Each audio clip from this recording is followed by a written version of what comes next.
Hi everyone, welcome to my Facebook blog. আমি সুবর্ণা চলে এলাম তোমাদের সামনে আরও একটা নতুন ভিডিও নিয়ে।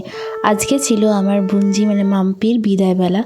সো এই সময় তো মেয়েদের সব থেকে কষ্টের সময় হচ্ছে এটা, জীবনের সব থেকে কষ্টের সময় তার বাপের বাড়ি ছেড়ে শ্বশুর বাড়ি যাওয়ার দিনটা। এই সময়ে দুজনেই মনে হবে বুক ফেটে যায় একবারে, এত কষ্ট হয় এই সময়টা। আর যেহেতু আমারও রিসেন্টলি বিয়ে হয়েছে, তাই আমি ফিল করতে পারছিলাম এই ব্যাপারটা কতটা কষ্টের। সেই জন্য আমি এই সময় অত ভিডিও করতেই পারিনি।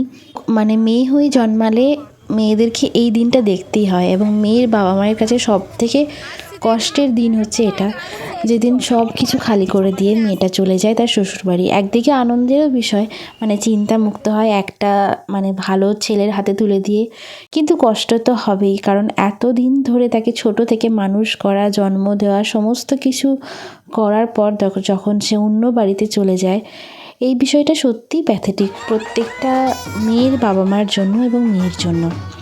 যাই হোক, মাম্পির শ্বশুরবাড়িটা যেহেতু কাছেই ছিল, তাই আমরা সেখানে চলে গেছিলাম ওর পৌঁছানোর আগেই।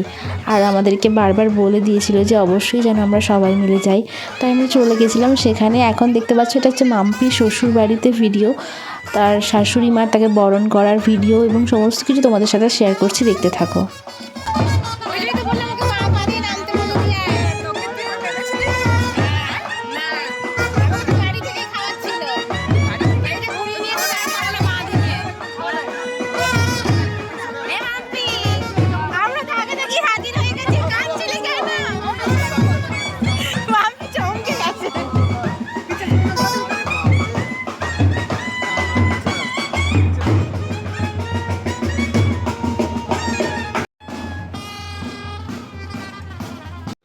এরপর আমরা বাড়ি এসে বিয়ের তত্ত্বের মিষ্টি দেখছিলাম। দেখতে পাচ্ছ কি সুন্দর নিখুঁত কাজ, দেখে পুরো চোখ জুড়িয়ে যাবে। এত সুন্দর মেহেন্দির মতন হাতটা, দেখে মনে হচ্ছে পুরো অরিজিনাল হাত, এত সুন্দর কাজ।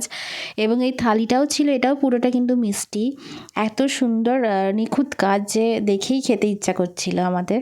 তারপরে আমি তোমাদের সাথে শেয়ার করছি রিসেপশনের লুক। এটা ছিল আমার রিসেপশনের লুক, যেটাও আমি নিজেই সেজেছিলাম। তো কেমন হয়েছে সেটাও জানিও তোমরা কমেন্ট করে। এরপর আমরা চলে গেলাম ওদের বাড়িতে। আর দেখতে পাচ্ছ এখানেও সেদিন কিন্তু বিশাল আয়োজন করা হয়েছিল।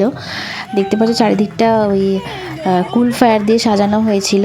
যখন কেকটা কাটার মোমেন্ট, তখন কুল ফায়ার হয়েছিল, কিন্তু দুর্ভাগ্যবশত আমি সেই সময় বাইরে ফটো তুলছিলাম সবার, তাই জন্য সেই মোমেন্টটা মিস করে গেছিলাম। তো এখানে কেক কাটা চলছিল, আর কেক কাটার পরে খুব দারুণ ছিল। তোমরা দেখো, তোমাদের সাথে শেয়ার করছি পুরো ভিডিওটা, পুরো মোমেন্টটা সেখানকার। তো এবার দুজনকে আংটি পরানোর মাধ্যমে তো সারা জীবন সেই আংটিটা তাদের আঙুলে থেকে যাবে, তাদের কাছে থেকে যাবে। তো দুজনকে আংটি পরানোর মাধ্যমে আজকের এই অনুষ্ঠানের যখন আংটি পরানো হবে, প্লিজ একটা জোরে হাততালি দেবেন, কারণ এই মুহূর্তগুলো আর কখনো ফিরবে না। এই মুহূর্তগুলো আর কখনো ফিরবে না।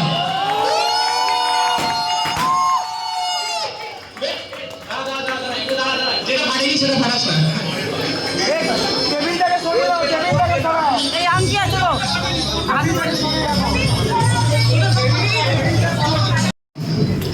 এবার জোরে হাত তালি ভাই, আমার ভাই আংটি পড়ছে, প্লিজ জোরে ছেলে জানিস বাড়ি জয় বাঙালি।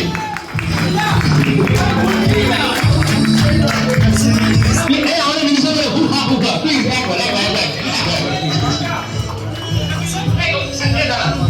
জয় শিবানী জয় বাঙালি, হুহা হুহা একবার।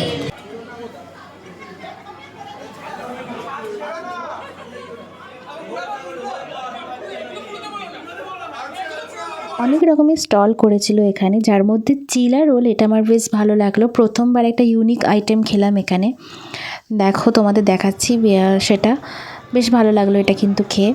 আর তারপরে আমরা চলে গেলাম মেন কোর্সে।